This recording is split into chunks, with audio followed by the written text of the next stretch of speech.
This is News 25 with Deanna O'Donnell and Stacy Jensen. News 25, local news you can count on. News is brought to you by J.K. Nelson Law. Give them a call, 727-9900. Thanks so much for tuning in. It's Friday, December 3rd. I'm Deanna O'Donnell. I'm Stacy Jensen. Hope you're having a great Friday.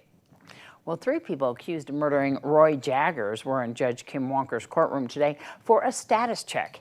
At today's hearing, Nye County District Attorney Chris Arabia also announced his decision regarding whether to seek the death penalty in this case.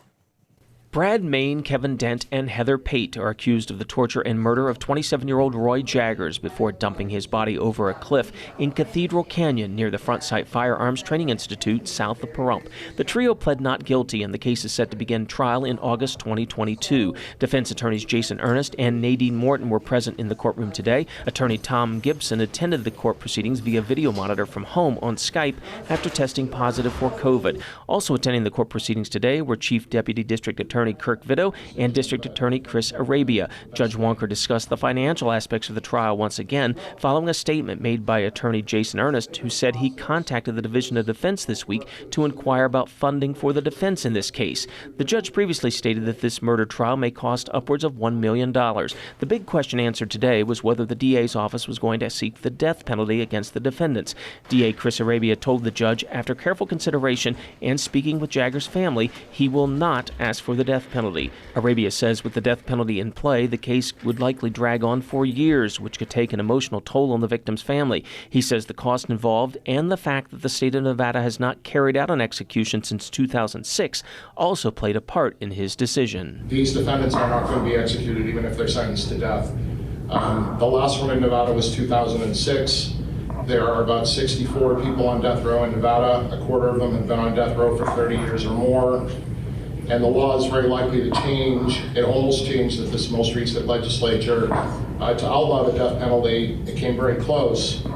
So even if the death penalty is morally justified, I think that the problem is that it's largely a symbolic gesture, and there is value in the symbolism, both morally and in terms of what we stand for as a community, and in special recognition of the horrendous suffering that the victim in this case underwent. But in the end, at this time, I don't think it's in the best interest of the community or Roy's family for this case to go on endlessly if a sentence of death is never going to be carried out. The judge agreed with Arabia's reasoning, stating that they would hold weekly hearings to address the motions that would be filed in this case. Arabia says they'll continue to monitor the case, and if anything changes, they'll address the penalty again at that time. The defendants reportedly told police they killed Jaggers because they believed he had molested Heather Pate's child. The 3 defendants remain in custody at the Nye County Sheriff's Office Detention Center. And a Nevada man has been arrested for assaulting law enforcement with a dangerous weapon and other crimes related to the breach of the U.S. Capitol on January 6, which disrupted a joint session of the U.S. Congress that was in the process of ascertaining and counting the electoral votes related to the presidential election. 34-year-old Josiah Kenyon of Winnemucca, Nevada, is charged with engaging in physical violence in a restricted building or grounds, civil disorder, and assaulting, resisting, and impeding certain officers with a dangerous weapon, among other charges. He was arrested on December 1st in Reno and made his initial appearance today in the District of Nevada. He remains detained pending further court proceedings. According to court documents, Kenyon, who was wearing a Jack Skellington costume based on a character from the movie The Nightmare Before Christmas, damaged an exterior window of the building with his fist and then flagstaff, followed by assaulting law enforcement officers with a table leg with a protruding nail and throwing a pylon at them as they attempted to protect the building and occupants inside. In the 10 months since January 6, more than 675 individuals have been arrested in nearly all 50 states for crimes related to the breach of the U.S. Capitol, including over 210 individuals charged with assaulting or impeding law enforcement. This is the second Nevada man arrested. The first, Nathaniel DeGrave, 32 of Las Vegas, has been charged with conspiracy, obstruction of an official proceeding, and assaulting, resisting, or impeding certain officers. He remains detained in Washington, D.C. The investigation remains ongoing. Anyone with tips can call 1-800-CALL-FBI. That's 800-225-5324, or just visit tips.fbi.gov. And 2 people are under arrest and facing felony charges for taking part in what authorities say was an unlawful veterinary procedure on a goat. Brad Francis tells us more. Ryan Howard and Teresita Urenda have been booked into the Nye County Detention Center, where each faces 1 count of torturing or injuring an animal and 1 count of practicing veterinary medicine without a license. According to the arrest report, a Pahrump woman called Howard, explaining that her goat would have to be euthanized for an unknown medical condition. Authorities say upon hearing this, Howard offered services that only a licensed veterinarian should perform. The report does not explain how the woman knew Howard. The sheriff's office says during the procedure, Howard placed a topical ointment on the goat's penis, then made an incision and removed it. Authorities discovered a photo posted to Howard's Facebook page in which they observed a woman, later identified as Urenda, Howard's fiancée. Detectives say she was assisting in the procedure by holding down the goat. When deputies made contact with Howard and Urenda, they say both admitted to performing the unlawful veterinary procedure, telling officers they did so to help save the goat's life. Officers seized the goat and it was examined by a licensed veterinarian. The doctor told authorities the procedure performed on the goat was inhumane and described it as torture. The arrest report also states the procedure did not fix the goat's medical condition and says the goat suffered unjustifiable pain and substantial bodily harm. In addition to the pending charges in this case, Howard was also rebooked into the Nye County Detention Center on a separate case involving alleged sexual assault against a child. Howard had been released on his own recognizance, and one of the conditions of his release was that he have no adverse contact with law enforcement. Much more news right after this break. You're watching News 25, the most recognized and farthest reaching local news in Nye County. News 25, local news you can count on. Well, Nye County Sheriff's Office deputies and Pahrump Valley Fire and Rescue were dispatched to a fully engulfed vehicle fire today. That happened on Corbin and Flamingo. The vehicle was completely destroyed by the flames. They say that there was only minor injuries to the driver, who was not transported from the scene. And Nye County Sheriff's Office deputies responded to a report of a burglary at a Pahrump business. Now 2 people are under arrest and facing a list of charges. Brad Francis reports. Christopher Storm and Leah Verzilli have been booked into the Nye County Detention Center, where each faces 1 count of possession of burglary tools, 1 count of possession of a Schedule 3 through 5 controlled substance, 1 count of delivering, selling, possessing, or manufacturing drug paraphernalia, and 1 count of possession of a Schedule 1 or 2 controlled substance of less than 14 grams. On November 25th, just before 7 p.m., deputies were dispatched to ACC Enterprises at 1261 East Calvada Boulevard to investigate a possible burglary. According to the arrest report, officers located Storm and Verzilli inside a shipping container behind the business. Storm told deputies he and Verzilli were looking for a place to have sex. A records check revealed Verzilli had an active warrant for her arrest out of Nye County. She was taken into custody. The 2 suspects were in possession of a Dodge Charger. Verzilli told deputies she was borrowing the vehicle from a friend and consented to a search of the car. During that search, deputies say they located 2 crowbars, a police radio scanner, masks, and latex rubber gloves. Items authorities say are commonly used tools for the commission of a burglary. Deputies say they also found other drug-related items in the vehicle, including hypodermic needles, a scale, a total of 60 pink pills believed to be alprazolam, and nearly 2.5 grams of a white crystalline substance presumptively identified as methamphetamine. Storm and Verzilli were placed under arrest and transported to jail without incident. Well, can you believe it? New Year's Eve is just 4 weeks away, and revelers in New York now have a unique opportunity to help bring in the new year. Organizers of the world-famous Times Square New Year's Eve celebration have unveiled the New Year's Eve wishing wall. Times Square Alliance representative TJ Witham explains.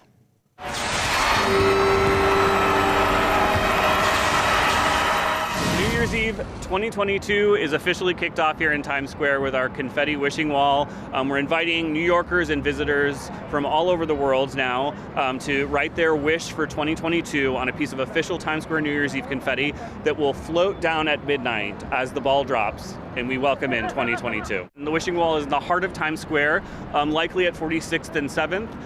It also might move to different parts of Times Square, but somewhere between 42nd Street and 47th Street on Broadway, you'll find the Confetti wishing wall. There's a large pink sign above it, so you cannot miss it. So please come down. It will be open from 11 a.m. to 8 p.m. every single day up until December 29th, with the exception of Christmas Day, December 25th. But for those of you who are not physically here in Times Square from anywhere around the globe, you can submit your confetti wish at tsq.org/wish. And we will then print that wish onto a piece of confetti that will float down at midnight as the ball drops. You also have the opportunity to submit your confetti wish via our partners at Planet Fitness on their website, planetfitness.com/confetti wishes, or just stop into your local Planet Fitness location and you'll be able to submit your wish there. People wish for so many different things every single year. It's fascinating for us to see what comes in. Sometimes it's a wish for yourself, sometimes it's a wish for your loved ones, sometimes it has to do with material things, sometimes it has to do with health. After the past almost year and a half, we have a lot to digest, a lot to think about, and a lot of interesting wishes I'm anticipating are going to come into this wishing wall this year.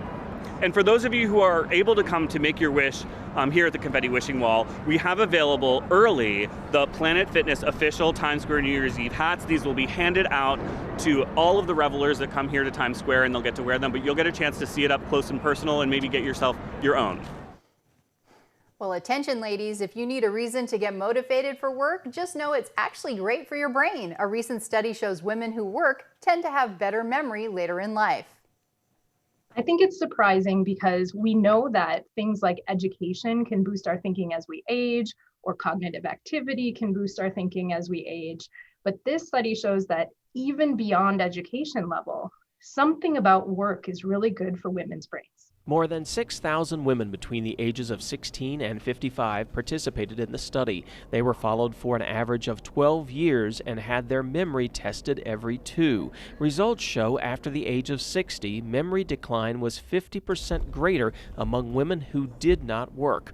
Dr. Jessica Caldwell specializes in women's brain health at Cleveland Clinic. She did not take part in the study, but says her main takeaway is staying active and challenging yourself will benefit you as you get older. It doesn't matter if you take on that challenge when you're younger. So those women who worked when they were 16 and in their early 20s got just the same benefit as women who came back to work later. So it's not too late to get an extra challenge cognitively. It's really helpful for aging. She says keeping your mind active may also help with preventing Alzheimer's disease. Women are at greater risk. They account for 2/3 of current cases. All right. We'll return in just a moment. You're watching News 25, brought to you by Mountain West Lawyer, Injury Attorneys, 727-9500. News 25, local news you can count on. We all know how helpful computers can be. That's why it's so important to protect them. Today, our go-to tech guru, Josh Osborne from Great Computer Deals here in Pahrump, is here with some tips for protecting your computer from viruses and malware. Hi guys, Josh Osborne with Great Computer Deals. It's time for another quick tutorial, viewer question edition. One viewer asks, how do I protect my computer? Well, the number one thing you can do is use common sense. Most threats can be avoided just by using caution. Stay on what I like to call name brand websites, eBay, Amazon, Fox News, CNN, etc. When you get off the beaten path is when you usually run into your problems. If you like a software program to help you, I recommend Malwarebytes or Bitdefender. Both of these options are affordable and do a great job of helping you detect threats running in the background without using all of your computer's resources and slowing it down. Come into our store, we can set everything up for you easily and affordably. Why trust a technician when you can trust a friend? Great Computer Deals is located at 1190 East Highway 372. Call us at 775-990-8833. Thanks, Josh. For this Friday's edition of Save a Pet, we're back at the yard at Desert Haven Animal Society. That's where we find Darby O'Donnell Westerman, who introduces us to a big, lovable boy named Max. Hi, I'm Darby here at Desert Haven Animal Society, and today we are joined with Max. Max is a 5-year-old Rottweiler. beautiful dog. Rotties are just ginormous, loving bears, honestly. So Max has typical Rottweiler coloring, where he's like black on top, then has brown little booties on his feet, brown little snout, just beautiful dogs. Rottweilers are extremely amazing with families, very, very, very loving and protective of their families. They get along usually really well with children. Max is a little sweetheart. He was an owner surrender because unfortunately his owner wasn't able to go and take him to their next living situation. But he's looking for his forever home. So if you want to come and see Max or any of his friends here at Desert Haven Animal Society, you can give them a call, 775-751-7020, or you can look them up on their Facebook page at Desert Haven Animal Society. Bye, Max. I love Max, he's so cute. Well, as we settle into winter, it's getting darker earlier and earlier each day. So in today's Ask Angie segment, Mallory Mytek offers some tips on how to brighten up those rooms that need a little extra light this season. You may have a room or two in your home or apartment that feels like it's always a little too dark. Mallory Misitich, a home care expert at Angie, is here to talk about a few ways to lighten that space, from easy DIY fixes to more permanent projects. If you are like me and have a space that's lacking in natural light, sometimes it can be hard to brighten up a room, especially now that the sun is setting early. To brighten up a gloomy space, start by diversifying your lighting. Think about floor table lamps, fixtures, and overhead lights. I recommend layering multiple lighting options for the biggest impact. Replacing your light bulbs with LED bulbs is not only eco-friendly, but also can impact the ambiance of a room. LED bulbs are available in various colors and tones, so you can create the vibe you want. If your room has windows, consider the treatments on them. In my home, I have gone for a minimalist look and used none, maximizing my natural light. Trade in any dark, heavy curtains with white or light-colored sheer curtains. If you need privacy, use something that you can push to the side or up to let in light. Also consider hanging a mirror too. Mirrors brighten dark rooms by reflecting light, and for an added benefit, they can make your room feel larger. Look at the walls and floors of your room and consider lightening those as well. Changing the wall color or adding light or bright wallpaper can make a big difference in the brightness of a room. For a temporary floor fix, add a light-colored area rug, or for a more permanent one, consider restaining or replacing your floor with a lighter option. The decor in your room can have a real impact on how bright it feels. Think about adding plants, pillows, or blankets, or items made of glass or reflective materials. Different textures and light colors can help to brighten a space. If you have dark cabinets, countertops, or appliances and they're ready for a refresh, another way to brighten up your space is with white or stainless steel replacements. Or if you can, think about replacing the room's doors with glass-paneled alternatives or adding in a pass-through to let in light from neighboring rooms. If you're ready to take on a bigger project with a lot of impact, adding windows or a skylight is a great way to let in more light all year long. Windows and skylights are a bit more of an investment than simply adding mirrors or new curtains, but they will open up and brighten your space and add value to your home if you're ever looking to sell. But they have to be done right. So for a project like this, of this scope and size, it's best to definitely call in a pro. Do you have questions about your home projects? Tweet them using hashtag AskingAngie. That's hashtag AskingAngie, and you may get some tips in an upcoming segment. News 25 WeatherCam is brought to you by Lerner and Rowe Injury Attorney's Office in Pahrump. In a wreck, need a check? Call 702-877-1500. And we have a beautiful sunset going on outside, clear weather. We'll have more update on your weather right after this. News 25 weather is brought to you by Dairy Council of Nevada. The splash of cream in your coffee, the dollop of sour cream on your burrito, the melted toasty cheese on your pizza. Undeniably delicious, undeniably dairy. Enjoy what's real. Hi, good evening, Nevada. It's John Kohler from the KPVM Channel 25 Weather Studios. Nice to see you on a Friday as we approach the weekend. Boy, we've got some interesting weather trending this next week. It's exciting times for the weatherman. Look at this, look at this, look. All these temperatures today up in the mid-50s and approaching 60, but not quite getting there from Fernley, Fallon, Carson City, all the way down to about Goldfield. Beatty, look at you, 69 degrees. Didn't quite hit 70, did you? And Amargosa, 72 degrees seems like room temperature. Your Brie is going to be just on point at room temperature tonight. Las Vegas 71, Death Valley not even to 80. What's going on out there? Here in the paradise of Pahrump, current temperature 61 degrees, and we're dropping fast. We'll head down to about 39 degrees tonight as the dawn approaches. Sunset this evening at 4:28. And morning coming tomorrow at 6:39 a.m. Won't that be so nice? We'll have a 70-degree day tomorrow. That sounds pretty good. Clear skies, sunny, beautiful, a little bit of humidity at 19%. That's tomorrow. What's the rest of the week hold? Well, let's take a look. A couple days of sunshine this weekend. Yeah, it's going to be beautiful. Temperatures in the low 70s. And then clouds start to creep in on our world, and temperatures start to drop. Big drop. We're down to like freezing temperatures at night and 51 degrees during the day. That's a 20-degree drop in a week. It's a sign of the apocalypse. We're all doomed. Yeah, maybe. We'll find out. We'll be there together. All right, back to the desk. Here's Deanna.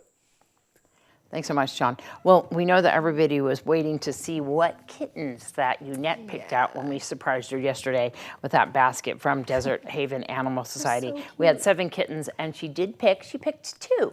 And their names are Cooper and Licorice. They are brother and sister, and she's super happy. And she said, thanks so much for having her fall in love again. And we were so happy to surprise her with those kittens. So adorable. She lost her cat a year ago, and it was a big deal. And there's little footprints everywhere on the desk. Just there so is. All right. We hope you guys have a wonderful week. And I'm Deanna O'Donnell. I'm Stacy Jensen. Good night.